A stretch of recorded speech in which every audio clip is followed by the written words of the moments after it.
காலையிலேயே எந்திரிச்சு சர்ச்சுக்கு போகிறதுக்கு பெரிய படம் இருக்குது. சனிக்கிழமை நான் முடிஞ்சாலும் இந்த ஞாயிற்றுக்கிழமை அது வரும்போது காலையிலேயே எந்திரிச்சு போவேன். சர்ச்சுக்கு வேறு வரலாம் பார்த்து வேறு இருக்குது. என்ன லட்சிய 6:30 கிளம்பி சர்ச்சுக்கு போகணும். சும்மாவே போய்க்கலாம். 7 மணிக்கு இருக்குது.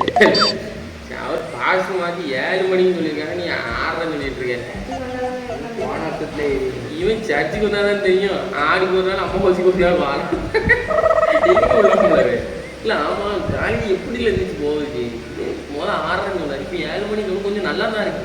ஆனால் அந்த குளிரில் காலையில் குளிக்கிறதுக்கு மாச்சலாக யானை நீ தான் சொல்லல. அப்போ நம்ம 7 மணிக்கு போமா இப்படி? ஆமாண்ணே, காலையிலே சர்ச்சுக்கு போக கொஞ்சம் சிறையாக தான் இருக்குது. அது ஸ்கூலுக்கு லீவ் போடுறவ சர்ச்சுக்கு வரலாம் லீவ் போட்டு தான் பார்ப்போமே. இல்லை அவனை போகிறான் ஸ்கூலுக்கு லீவ் போட்ட மாதிரி காலேஜ் நம்ம சர்ச்சுக்கு லீவ் போடுறான்னு பார்த்துட்டு இருக்கான். ஏன் இந்த சின்ன பையன் சொல்லிட்டு கூட கூடாது. நாளைக்கு லீவ் போட்டு பார்த்தா எப்படி இருக்கு? உன் பேச்சு கட்டு நான் லீவ் போட்டோம் இறங்கி போயிடும். அப்புறம் சரி என்ன செய்யலாம்? பேசாம வாங்கல டீ குடிப்போம்மா. அப்புறம் பார்த்துக்கலாம். டீ குடிப்போமா? ஆண்டவருடைய சமூகத்துக்கு வராமல் எங்கேனாலும் போகலாம். ஆனால் ஆண்டவர்கிட்ட ஒரு நாள் கணக்கு கொடுக்கணும்.